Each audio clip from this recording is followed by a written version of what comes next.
NSP, which is the new Student Precinct. And we have Farah Taqi. Farah Taqi is the project lead for estate planning and development of the new Student Precinct at Parkfield campus. Welcome, Farah. Hi, Vivol. How are you? Good to be with you today. I'm well. So I've just got a quick presentation here that I'll share screen.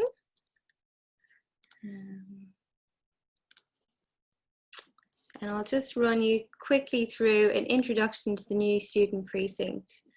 So, as you said in the introduction, I'm a project manager. I work with estate planning and development, and I'm one of the project managers working on the new Student Precinct project. So if you have some new students brand new to the university, they won't be familiar with the site. If students have been on campus in the previous years, you'll know that the new Student Precinct sits on the corners of Swanson Street and Grattan Street. And GSA's home, the 1888 building, is at the very bottom of the site there on the southern side. So the new Student Precinct is basically a huge opportunity for the university to refresh what is essentially a city block of buildings.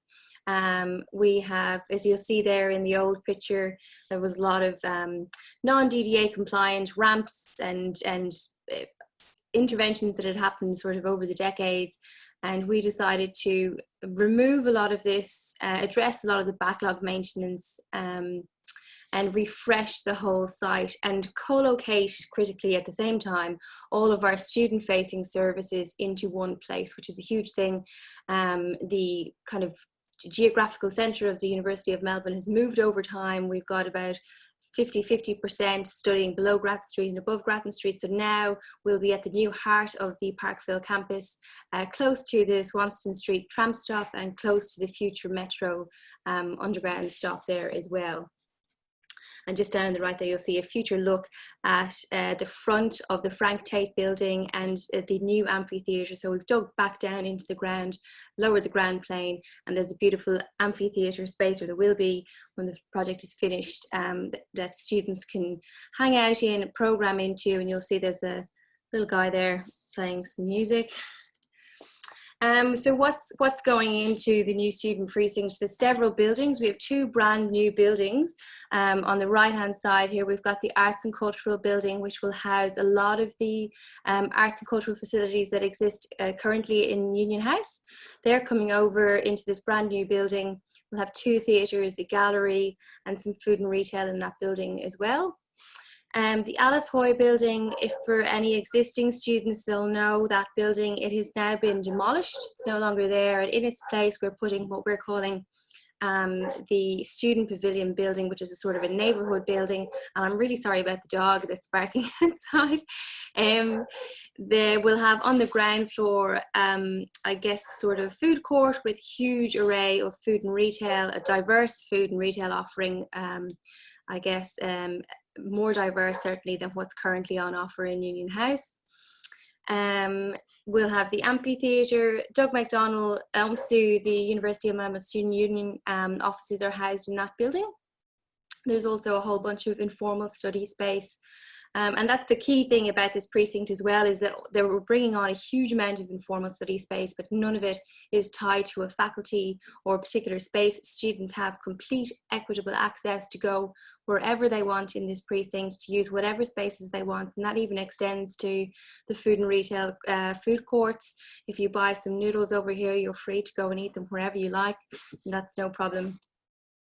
The Frank Tate building, our existing students will know, there'll be some more activity rooms in that building as well, and that is also getting a refresh. It's one of our heritage buildings on campus, along with the 1888 building. The ERC, the library you'll be familiar with as well. We're bringing on more study space in that library, and that's also getting a revamp. The Murrap Rack here up in the corner is the university's Indigenous Centre. It is on hold at the moment because we have occupants in that current building who cannot decant yet. They cannot leave that building yet. So this segment of the project is a little bit delayed.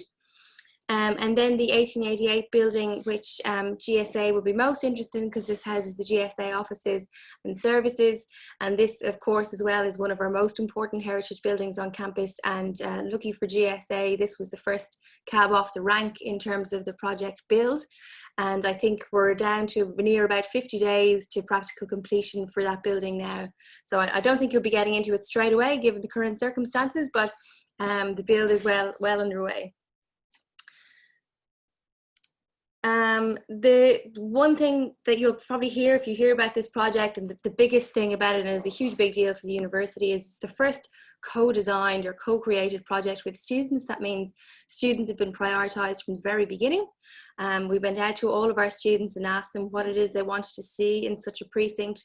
We took all of that research and we built it into the design, and we tested with our students all the way through the design process, all of these ideas and the build and so on. And it's been a joint effort, and we reckon to date we have engaged with over 15,000 students, which is huge, and that's really meaningful engagement. So it's not just a survey, even though we've done plenty of surveys.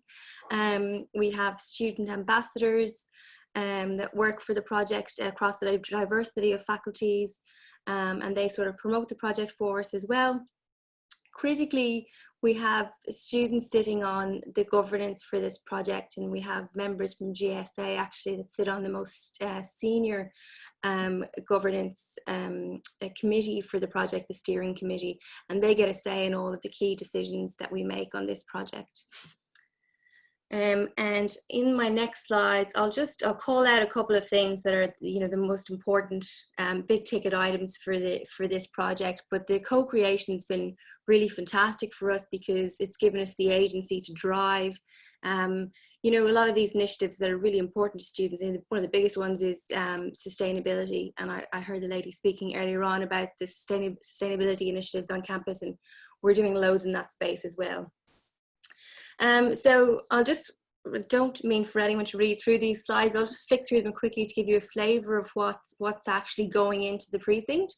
We're bringing on a huge amount of informal study space. That's one of the biggest issues for students, is they need somewhere to sort of study in between their lectures on campus. And so we reckon we're presenting about a 23% uplift across all of Parkville for informal study at the moment. We're also making it really easy for students to stay on campus while they're on campus. They can go and reheat their food. There's lots of kitchenettes. Again, the food and retail that I mentioned, heaps of lockers, and all of these things that make life easy for students while they're studying are all going into the NSP. This idea of connection is another thing that came out of the co-creation, sorry, just keeping an eye on the time, is that students wanted opportunities to meet other students whilst they're on campus. It makes the whole student experience more meaningful, and it's really important to our students. So there's a ton of event spaces in the new student precinct. As I mentioned, we've got the 2 major theatres, but we have loads of smaller programmable spaces and bookable spaces that can be booked by students. And onto, again, inclusive spaces. So inclusive design was one of these key pillars as well that came out of the early research with students, as they wanted an accessible precinct, an inclusive precinct, and that was really critical in the design. So we've brought online you know, all gender toilets in all of our buildings. Accessible toilets. There's also a lot of sort of rest and respite spaces. We have 4 chill out spaces that we're introducing into the ERC, so you can go and find some quiet time when you're on campus, and the parent rooms and changing places rooms. The project, as I said, is really going above and beyond in terms of sustainability. Prior to this project, the university always, as a baseline, made sure that its new buildings were 6-star Green Star, which we're obviously doing. But we're going much farther than that. We're, you know, incentivizing all of the people that come and cook on the premises, in our food and retail premises, to not use gas.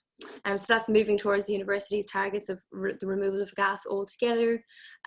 We've eliminated in our leases single-use plastic, and using a range of low-impact materials. You'll see the beautiful example here of the student pavilion building, which is this beautiful wooden facade.